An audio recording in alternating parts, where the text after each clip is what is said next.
Bom dia, pessoal. Áudio, vídeo chegando, compartilhamento de tela, tudo ok?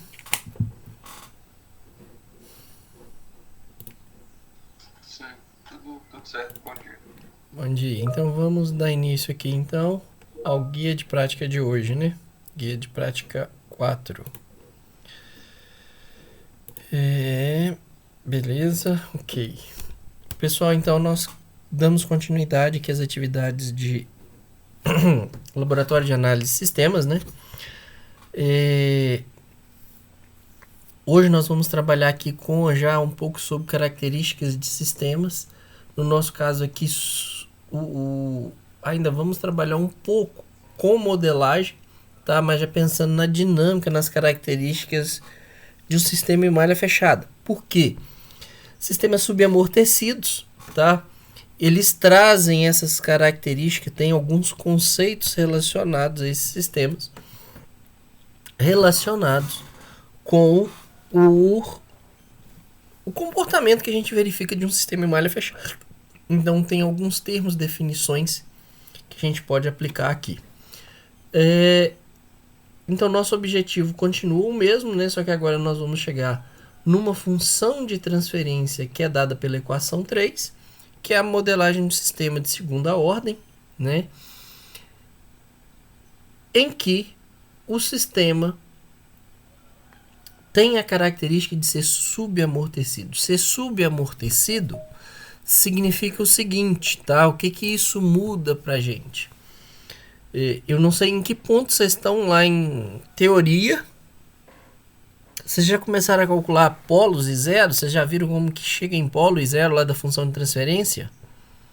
Em teoria, vocês já viram o que isso representa? Alguém me atualiza aí, por favor?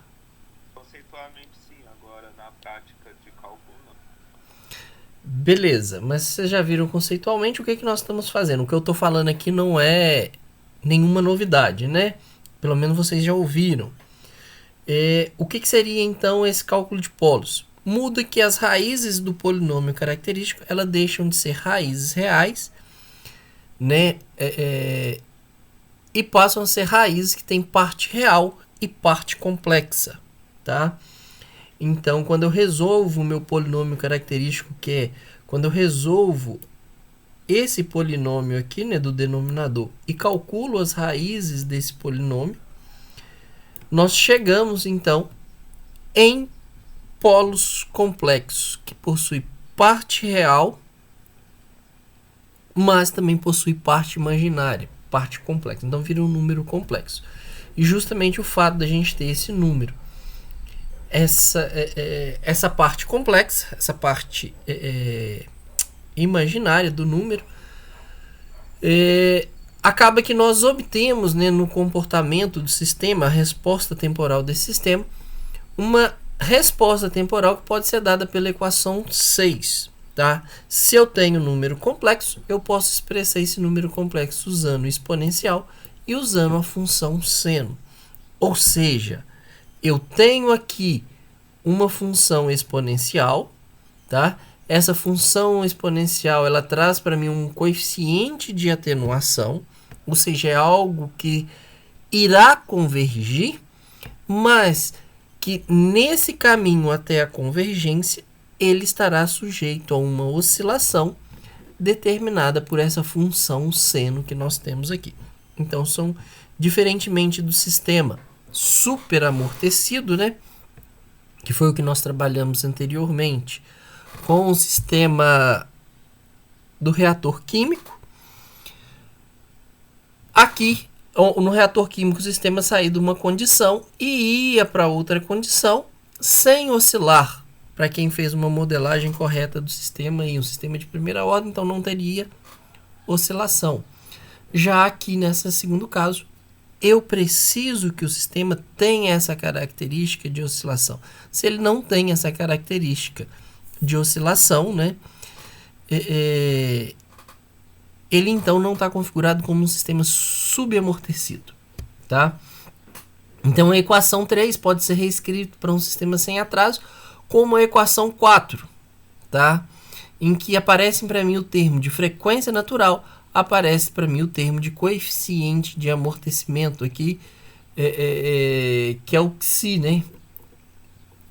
Bom, em resumo, tudo o que eu falei, tá? A partir de trabalhando disso daqui, a gente estabelece alguns parâmetros, que é a frequência natural amortecida, o coeficiente de atenuação da resposta e beta aqui, que é o ângulo no pano complexo, caso a gente queira fazer esse cálculo aí,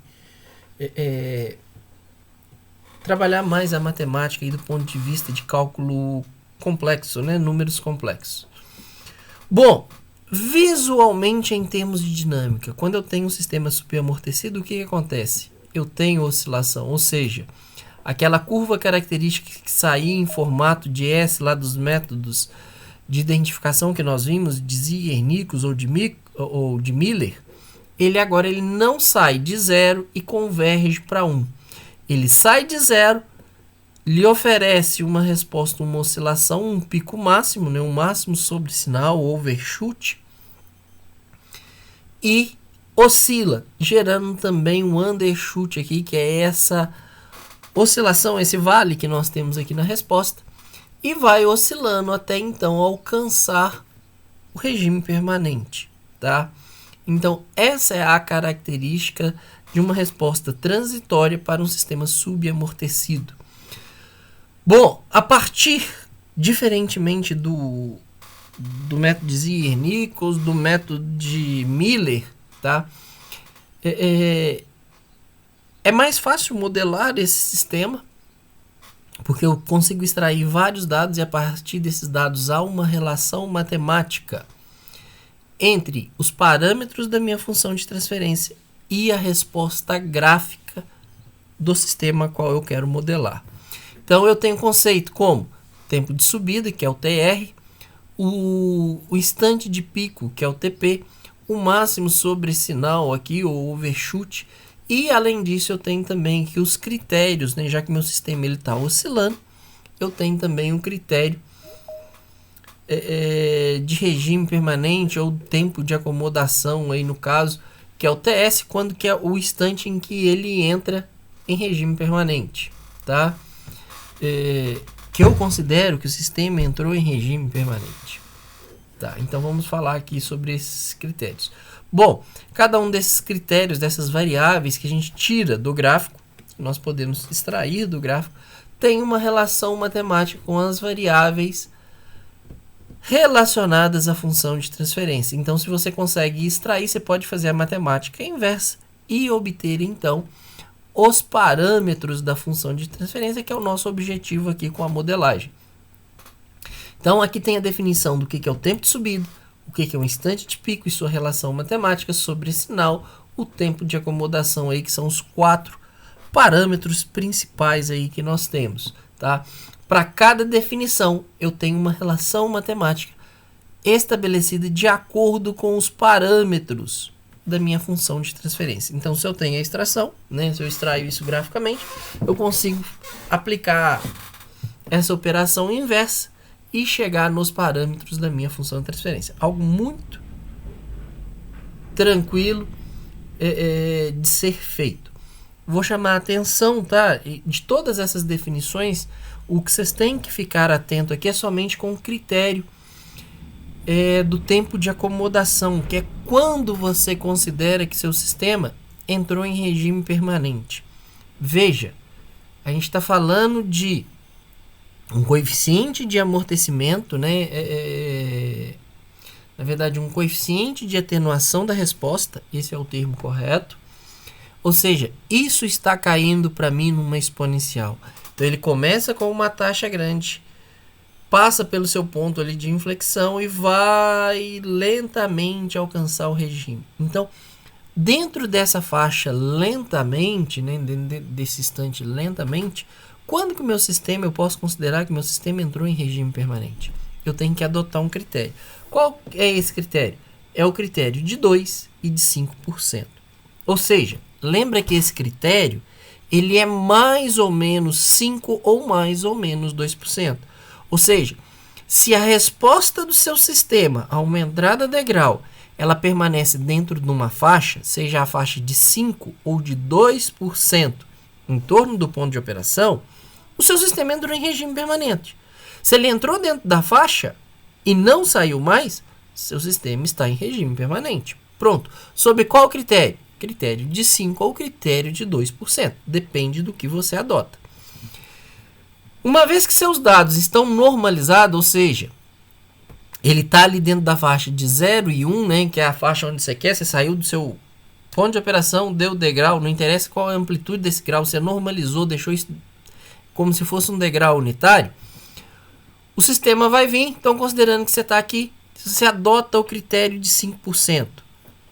E a sua resposta permanece dentro dessa faixa de 0,95 a 1,05, o Y onde tem a sua saída, beleza, seu sistema entrou em regime permanente. Veja, por critério aqui de 5%, por exemplo, o meu sistema dá o undershoot, sobe, passa o critério de 5%, que é essa linha tracejada.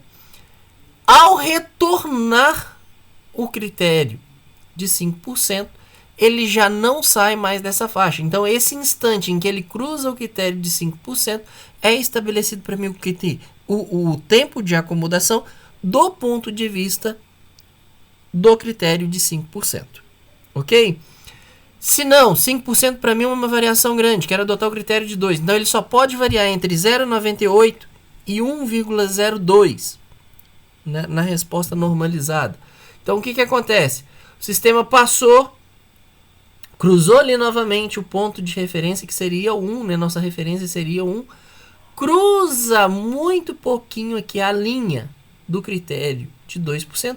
Porém, quando ele volta, ele ainda continua oscilando, porque ele não estabilizou em 1. Mas é uma oscilação tão pequena que não sai mais desse critério de 2%. Então, o seu tempo de acomodação, sob o ponto de vista de 2%, ele ocorre nesse instante aqui, quase em 14 segundos, vamos falar aí 13,5 segundos. Se você olha aqui o critério sobre 5%, ele estaria aqui próximo de 11, entre 10 a 11 segundos aí, o tempo de acomodação. Então é isso que você muda. Lembra que é mais ou menos o critério que você está adotando. Bom, como eu disse no início da aula, o sistema do reator químico, ele é um sistema super amortecido, portanto, ele não apresenta essa curva característica aqui da figura 1, vocês sabem disso pelo que vocês implementaram no guia de prática, então eu tive que mudar o sistema que nós vamos executar nessa prática. Qual é o sistema que nós vamos utilizar aqui? No guia de prática 4 nós estamos adotando aqui o sistema fanplate, tá? Que existe até uma plantinha dessa no laboratório, que é essa da imagem 2. Basicamente, do que consiste? Nós temos uma placa aqui de alumínio, posicionada, né, presa a um eixo, posicionada diante de um cooler. Esse cooler produz um fluxo de ar que movimenta essa placa. E o que eu quero? Qual é o objetivo? O objetivo aqui é controlar o fluxo de ar, ou seja, o meu acionamento do motor, do ventilador, e a partir desse fluxo de ar gerado pelo cooler, controlar a posição θ, né, angular ali, θ, com a normal da minha placa. E esse processo, gente, parece uma coisa muito trivial. Mas em sistemas de ventilação, isso é muito utilizado, tá? Então, você controla uma posição, você sabe se você tem que aumentar ou se você tem que diminuir a ventilação de determinado ambiente, principalmente se for um ambiente em que você deseja controlar essa vazão de fluxo de ar aí, tá? Bom, porém, né, facilitando um pouco a vida, vocês não têm que fazer a modelagem caixa branca desse sistema. Aqui já está a equação diferencial do sistema fanplate, que é o que? A equação 16 aí no caso. Ela é uma equação de segunda ordem, cujo objetivo, né, os estados aí, x1 é a posição angular, x2 é a velocidade angular da placa. Aqui nós temos a dinâmica é dada por esse cosseno e por esse seno, obviamente junto do sinal de entrada U e das constantes K1, K2, além dos estados. As constantes K1, K2 e K3 dependem da característica mecânica, depende de parâmetros mecânicos do sistema. Pronto, então é só constante, é só constante, a medida física do sistema. Os parâmetros físicos necessários para a simulação já estão todos aqui, tá? Todos simulados aqui, todos dados. Então é só programar a equação diferencial 16, respeitando, né, o cálculo das constantes K1, K2 e K3. Pronto, você tem seu sistema funcionando. O que nós precisamos? O que nós vamos fazer na atividade de hoje? Primeiro, toda dupla vai trabalhar no mesmo ponto de operação. Qual é? Controlar a posição angular da placa em 50 graus. Parte do que nós vamos fazer é repeteco do guia de prática 1, 2 e 3. Tá? Tem etapas aqui que repetem o que foi feito. É o caso da questão 1, 2 e 3. Então a questão 1 é simplesmente calcular o sinal de controle necessário para tirar a placa da posição 0 e levar ela para a posição 50. Resolver a equação diferencial 16.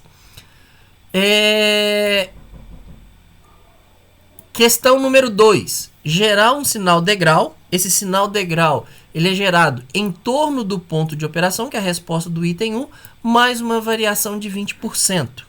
Ok? Pessoal, só um minuto, por favor. Eu já retorno aqui a aula e volto a explicar o guia. Só um minuto. Ô mãe! Mãe, tá chamando no portão.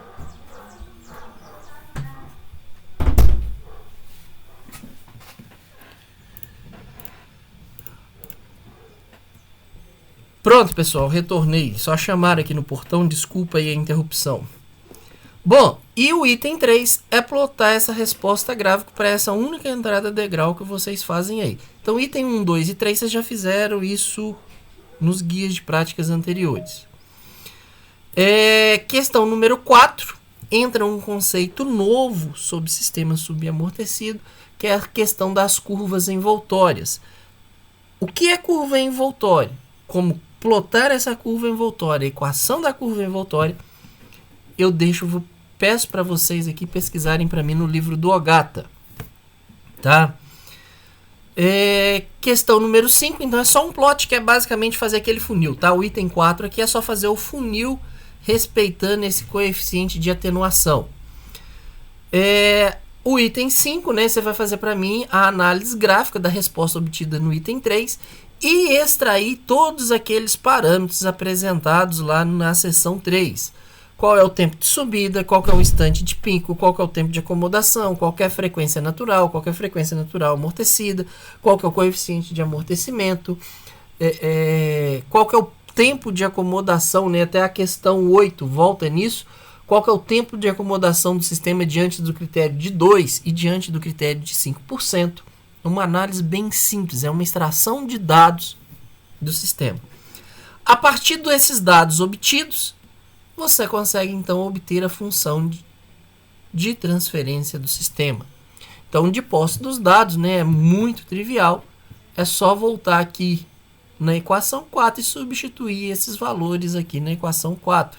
Então, você já achou o K, você achou a frequência natural, você achou o coeficiente de amortecimento. Pronto, você tem a função de transferência, uma vez que você resolveu a questão número 5.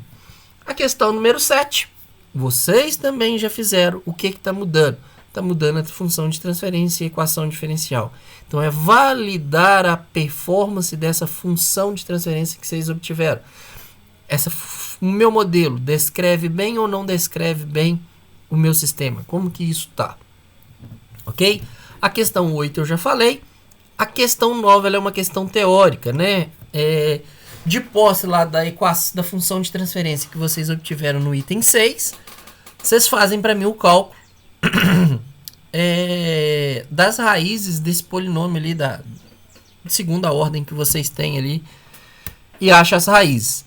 Avalie se essas raízes são ou não de um sistema subamortecido, tá? Então é uma justificativa aí, é uma direção para vocês avaliarem se o polinômio característico que vocês obtêm lá da função de transferência, ele condiz com o comportamento gráfico observado lá na resposta temporal do item 3. Ok? Então é algo bem tranquilo comparado aos guias de prática 1, 2 e 3. Muito mais simples. Primeiro, que parte é repetição do que vocês fizeram. Segundo, é uma análise que só muda de sistema super para sistema subamortecido. Ok? O 10 é um lembrete de comentar o código para poder entregar o código junto com o relatório. Tranquilo? Sobre o guia de prática, alguma dúvida, algo não ficou claro?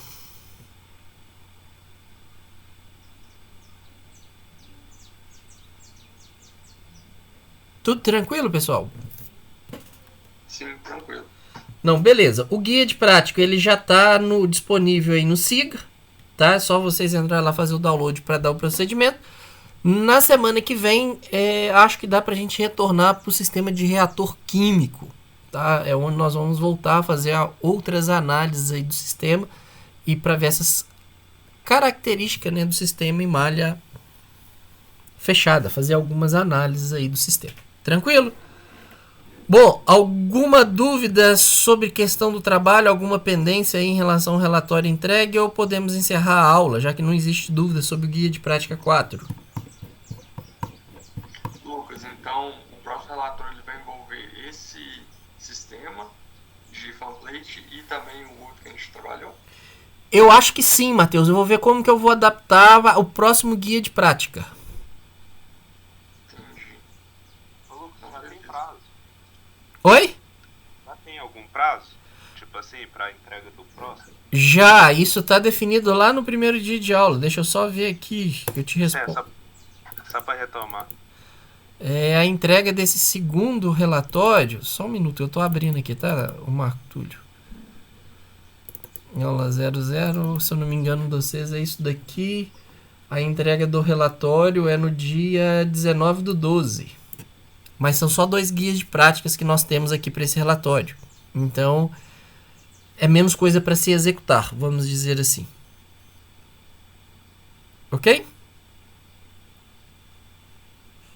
Ô Lucas, com relação ao número de páginas do relatório, não é possível aumentar, não? Não, na verdade que lá nós temos que diminuir, vocês já estão escrevendo demais. Quem pediu aí agora? Eu não consegui acompanhar aqui, não tinha 2 com o microfone aberto. O Everton. Ô Everton, é aquilo mesmo, é para trabalhar a capacidade de síntese mesmo. É ser sucinto na explicação e ser objetivo também, por isso da limitação. Eu entendo que o primeiro relatório ele pode ficar um pouco exprimido por conta da modelagem caixa branca, que demanda mais espaço de escrita. Mas daqui para diante, né,